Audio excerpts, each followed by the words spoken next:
Sekarang kita akan bahas ini pembahasan tentang akidah, masalah penting ini, masalah pokok. Bahwa kita harus betul-betul menjelaskan tentang akidah yang benar, pemahaman yang benar, supaya orang tidak beribadah kepada selain Allah, supaya orang semuanya mengikhlaskan ibadahnya kepada Allah. Kalau sekarang kita lihat banyak sekali orang-orang yang beribadah kepada selain Allah, nyembah kubur-kubur wali. Ini udah menyalahi. Dan dai-dai, ustadz-ustadz, kiai, ulama diam. Antum lihat kuburannya Wali Songo didatangi oleh jutaan orang. Orang datang ke sana untuk apa? Untuk apa? Bukan ziarah mereka. Minta di sana, ruku di sana, sujud, menangis di sana, minta. Ini syirik atau tidak? Syirkun akbar. Syirik yang paling besar. Diam. Bahkan dinamakan tempatnya wisata religi. Tempatnya. Ya benar ini semuanya. Ini penyimpangan akidah. Nggak boleh kita diam dan harus terus kita dakwakan. Dan memang akan terjadi permusuhan antara dai dengan umatnya. Ini resiko. Nabi-nabi dan rasul-rasul alaihi wassalatu wassalam dimusuhi oleh umatnya karena nabi-nabi mendakwakan dakwah apa? Dakwah tauhid, bukan dakwah politik, bukan dakwah ekonomi, bukan. Semua nabi, semua rasul mendakwakan dakwah tauhid, sehingga dimusuhi oleh umatnya karena menegakkan dakwah yang hak ini. Mereka katakan apa? Mereka katakan, ini kami menyembah, beribadah kepada kubur, pohon, batu. Kata mereka apa? Beginilah ajaran nenek moyang kami. Sama seperti di kita, ini budaya. Iya tidak? Budaya. Ini semua sesat dan menyesatkan. Kufur, mengajak orang kepada penyembahan kepada selain Allah. Syirkun akbar, nggak bisa diam. Harus dijelaskan tentang akidah yang benar kepada umat ini. Dan harus terus, nggak cukup sekali kajian tentang akidah, ribuan kali. Nabi Nuh alaihissalam mendakwakan dakwah tauhid berapa tahun?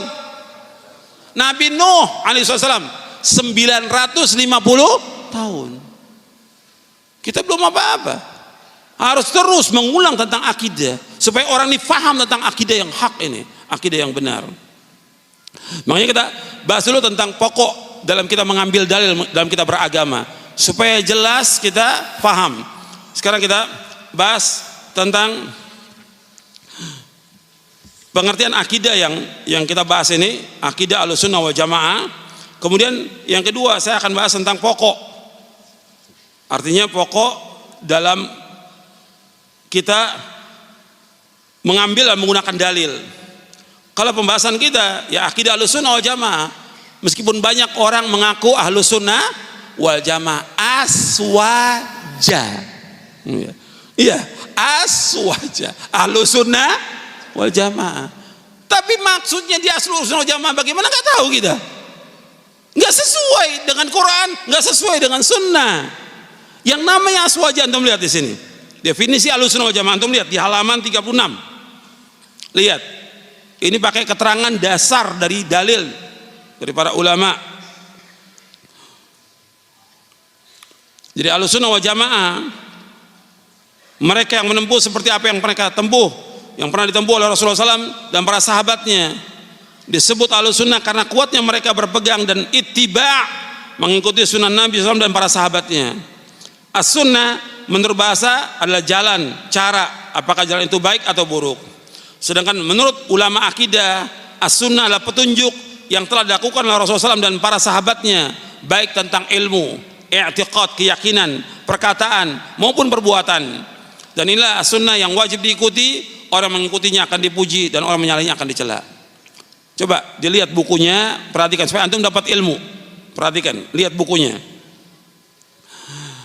Di halaman 37. Jadi as-sunnah itu jalan yang ditempuh mencakup berpegang teguh kepada apa yang dilaksanakan Nabi SAW dan para khalifahnya yang terpimpin dan lurus, berupa i'tiqad, keyakinan, perkataan dan perbuatan. Itulah sunnah yang sempurna.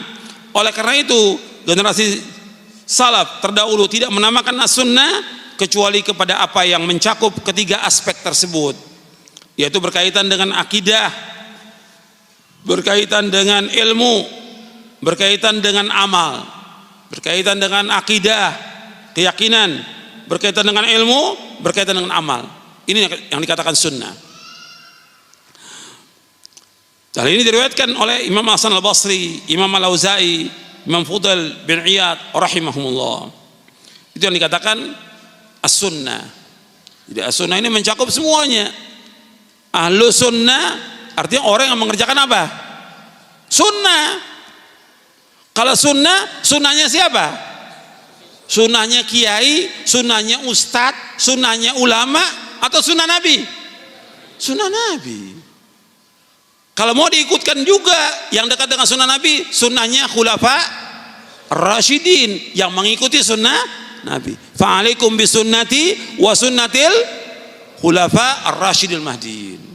Jadi ingat tuh, ahlu sunnah artinya ahlu sunnah orang yang mengikuti sunnah. Sunnahnya siapa? Sunnah Nabi, bukan sunnahnya ustadz, bukan kiai, bukan habib, bukan yang lain. Sunnah Nabi yang diikut.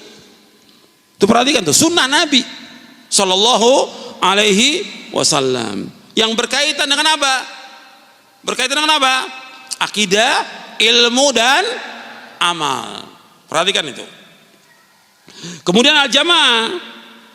Al-jamaah artinya bersatu di atas kebenaran. Mereka tidak mau berpecah belah dalam urusan agama. Berkumpul di bawah kepemimpinan para imam yang berpegang di atas kebenaran. Tidak mau keluar dari jamaah mereka dan mengikuti apa yang telah menjadi kesepakatan salaful ummah.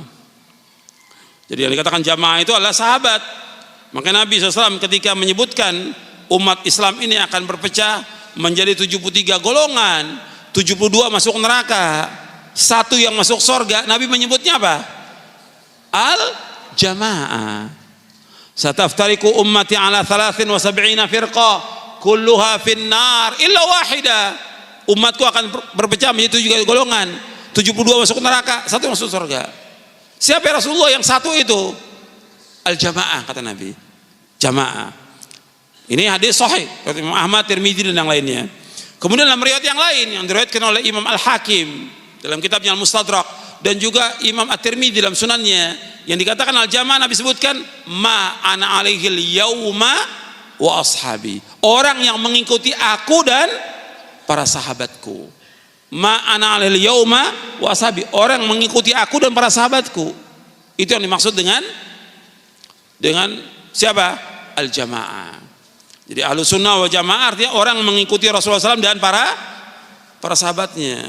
Dari jamaah juga dikatakan al-haq, kebenaran. Sebagaimana kata Abdullah bin Mas'ud, al-jama'atu ma wafaqal haqq wa in kunta wahdak. Jamaah itu yang sesuai dengan kebenaran meskipun engkau sendiri. Kemudian ahlu sunnah wal jamaah, untuk perhatikan di halaman 38.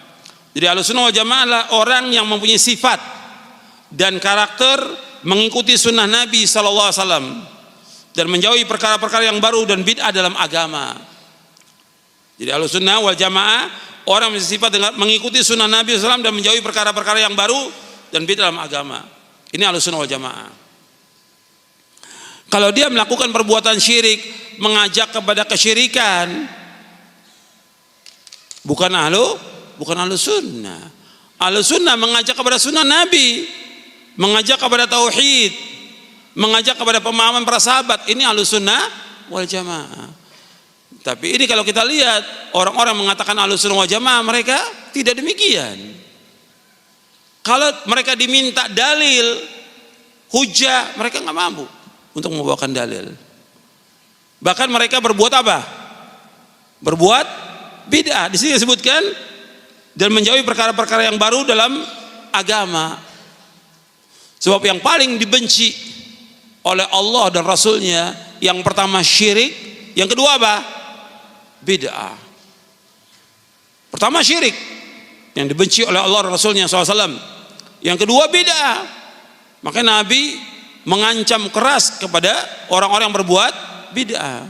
Tapi kalau kita lihat orang-orang yang mengaku Ahlussunnah wal Jamaah, mereka melakukan perbuatan apa? Syirik dan bid'ah. Bagaimana mereka mengaku Ahlussunnah wal Jamaah? Kalau dia Ahlussunnah wal Jamaah mengajak umat untuk mentauhidkan Allah, mengajak umat kepada apa? Sunnah bukan bid'ah. Karena perkara bid'ah perkara yang baru dalam agama, yang amalnya mereka ditolak atau tidak. Nabi bersabda SAW dalam hadits yang sahih riwayat Bukhari dan Muslim dari Ummul Mukminin Aisyah radhiyallahu anha wa ardhaha, man ahdatha fi amrina hadza ma laysa minhu fahuwa raddun. Barang siapa mengadakan sesuatu yang baru dalam agama kami yang enggak ada contohnya, maka amalan itu apa? Tertolak. Dalam riwayat Muslim Nabi bersabda SAW, man amila amalan laisa alaihi amruna fahuwa raddun. Barang siapa mengamalkan satu amal yang enggak ada contoh dari kami, tertolak. Tertolak amalannya. Makanya masalah ini masalah penting. Kita harus menjauhkan semua perkara bid'ah. Dalam Islam nggak ada yang namanya bid'ah hasanah, tidak ada, nggak ada. Nabi bersabda, kullu bid'atin dhalalah wa kullu dhalalatin finnar. Setiap bid'ah itu sesat dan setiap kesesatan tempatnya di mana? Neraka. Ini bentuknya ancaman. Artinya setiap bid'ah itu sesat, setiap kesesatan tempat neraka. Ini bentuknya ancaman. Nggak boleh kita katakan orang berbuat bid'ah neraka, nggak boleh. Ini bentuknya apa? Ancaman. Ya, harus kita mengancam mereka dengan sabda Nabi ini yang mengatakan pertama kali semua bid'ah sesat siapa? Rasulullah SAW. Sekarang kalau kita mau pinjam masjid, ditanya dulu, ada perjanjiannya, jangan bicara soal syirik, jangan bicara soal bid'ah. Loh, yang disebutkan di Quran pertama kali tentang apa? Syirik. Nggak boleh berbuat syirik. Ini nggak boleh bicara soal syirik. Lantas bicara soal apa dong kita di masjid? Nggak boleh bid'ah. Bicara soal bid'ah. Lu yang pertama kali menjelaskan tentang bid'ah siapa? Rasulullah SAW. Gimana nggak boleh disampaikan? Harus jelaskan kepada umat. Kalau nggak, umat ini sesat semuanya. Dan berat tanggung jawabnya para dai, para ulama, para kiai akan dituntut oleh Allah sampai hari kiamat. Kenapa dibiarkan umat dalam kesesatan? Mereka nggak sayang kepada umat, tidak sayang. Kalau dia sayang, dia wajib menjelaskan tentang tauhid kepada umat, dan dia wajib menjelaskan tentang sunnah kepada umat, jelaskan tentang bahaya syirik, jelaskan tentang bahaya bid'ah, baru dia sayang kepada umat. Orang yang paling sayang kepada umat ini pertama kali siapa? Rasulullah SAW. Apa Rasul diam terhadap kesyirikan? Tidak. Bahkan Rasul mengatakan, ya Ali, hancurkan kubur-kubur yang disembah, hancurkan patung-patung yang disembah, hancurkan. Kata Rasulullah SAW, ya Ali, la tada timthalan illa tamastahu wala qabran musyrifan illa sawaitahu. Hadis sahih riwayat Muslim. Wahai Ali, jangan kau biarkan patung-patung, melainkan kau hancurkan. Jangan biarkan kubur-kubur yang dibangun, ratakan semuanya. Itu perintah Nabi kepada Ali bin Abi Thalib. Hadis yang sahih riwayat Muslim. Dan Nabi nggak tenang selama masih ada kesyirikan di muka bumi. Nggak tenang Nabi, hancurkan semuanya. Tapi Nabi sebagai ulil amri, Nabi punya hak. Tapi sekarang kita dakwakan dulu, dakwakan. Para dai, para kiai, para ustadz harus mendakwakan. Nggak boleh diam dia. Kalau diam berarti dia termasuk apa? Termasuk menyembunyikan ilmu. Kalau dia nggak menjelaskan kepada umat tentang tauhid, nggak menjelaskan tentang akidah yang benar, namanya dia apa? Menyembunyikan ilmu. Orang yang menyembunyikan ilmu, dosanya dosa besar. Antum lihat ayatnya. Buka. Antum bawa mushaf, buka surah Al-Baqarah 159 supaya antum faham tentang masalah ini. Sebab kita dituduh ini bahwa kita ini keras. Iya tidak? Keras, memecah belah umat. Enggak dibalik, itu enggak salah. Justru mereka yang keras, enggak mau mereka menjelaskan.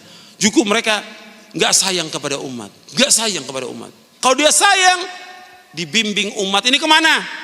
Ke sorga. Diajak ke sorga umat ini, bukan diajak ke neraka. Kalau nggak dijelaskan tentang tauhid, nggak dijelaskan tentang sunnah, dosa besar bagi kiai-kiai dan ustadz-ustadz itu, dan bagi para ulama. Antum lihat surah Al-Baqarah ayat 159 supaya antum tahu tentang ayat ini. Innal ladzina yaktumuna ma anzalna minal bayyinati wal huda min ba'di ma bayyanahu lin-nasi fil kitab ulaika yal'anuhumullah wa yal'anuhumul la'inun ila alladzina tabu wa aslahu wa bayyanu fa ulaika atubu 'alaihim wa ana tawwabur rahim wa ana tawwabur rahim. Innal ladzina kafaru wa matu hum kuffar ulaika 'alaihim la'natullah wal malaikati wan nas ajma'in khalidina fiha la yukhaffafu anhumul 'adzab wa lahum yunzarun. Di ayat 158 sampai 161, sesungguhnya orang-orang yang menyembunyikan apa yang kami turunkan dari keterangan-keterangan dan petunjuk sesudah kami jelaskan kepada manusia dalam kitab. Mereka dilaknat oleh Allah, dilaknat mereka oleh orang-orang yang melaknat, kecuali orang-orang yang taubat, memperbaiki diri, dan dia menjelaskan kepada umat, mereka, kami terima taubatnya dan aku adalah orang yang maha penerima taubat dan penyayang. Sesungguhnya orang-orang kafir dan mereka mati dalam kekafiran, mereka dilaknat oleh Allah, malaikat dan seluruh manusia. Mereka kekal dalam neraka, tidak akan diberikan keringanan azab bagi mereka, dan mereka nggak akan dilihat oleh Allah. Setelah dijelaskan gini, ditegaskan oleh Allah. Ini rahasia dari ayat ini. Setelah dijelaskan orang menyembunyikan ilmu, Allah sebutkan tentang ayat tauhid di ayat 163-nya, wa ilahukum ilahu wahid la ilaha illahu ar-rahman rahim. Rabb kamu, Tuhan kamu hanya satu, Allah. Ikhlaskan ibadahnya kepada Allah dalam rububiyah, uluhiyah, semua sifat. Tauhidkan Allah. Tujukan seluruh bentuk ibadah hanya kepada Allah. Allah yang maha pengasih, Allah maha penyayang. Jadi mereka yang mereka sembunyikan di sini tentang apa? Tentang apa yang mereka sembunyikan di sini? Tentang tauhid yang mereka sembunyikan. Makanya setelah ayat ini Allah sebutkan wa ilahukum ilahu wahid la ilaha illallah rahman rahim. Ilah kamu ilah yang satu. Maka beribadah kepada Allah. Enggak ada ilah kecuali Allah. Nah, tauhid ini harus jelaskan.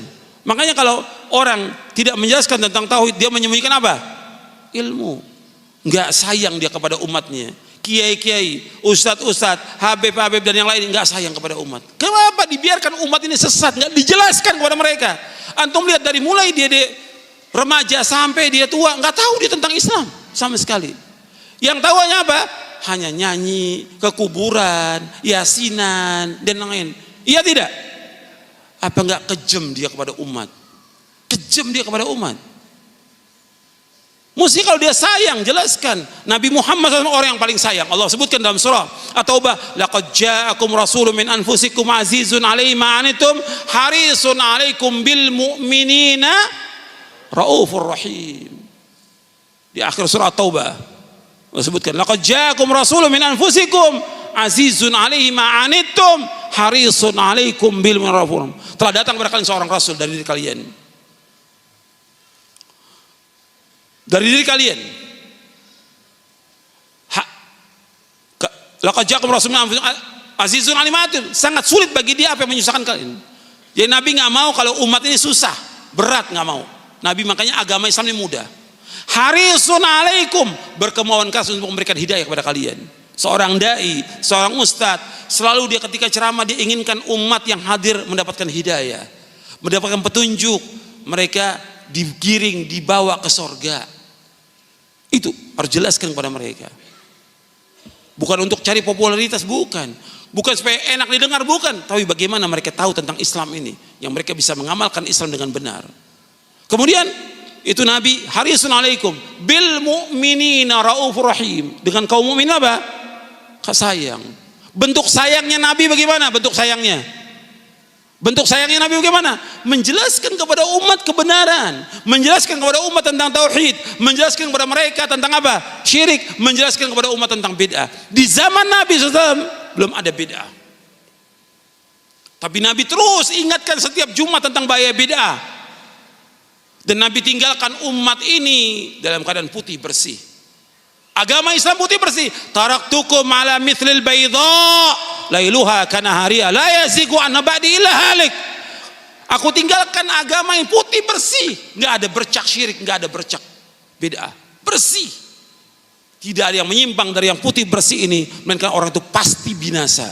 Pasti binasa.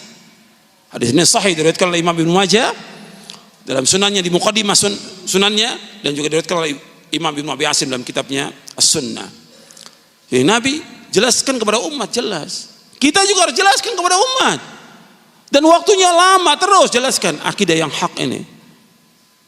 Bapak umat harus tahu tentang akidah yang benar.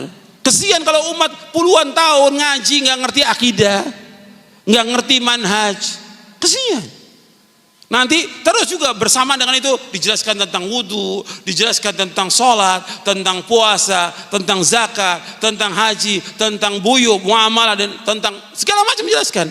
Tapi tauhid tetap jalan, nggak boleh tinggal dakwah ini. Jelas?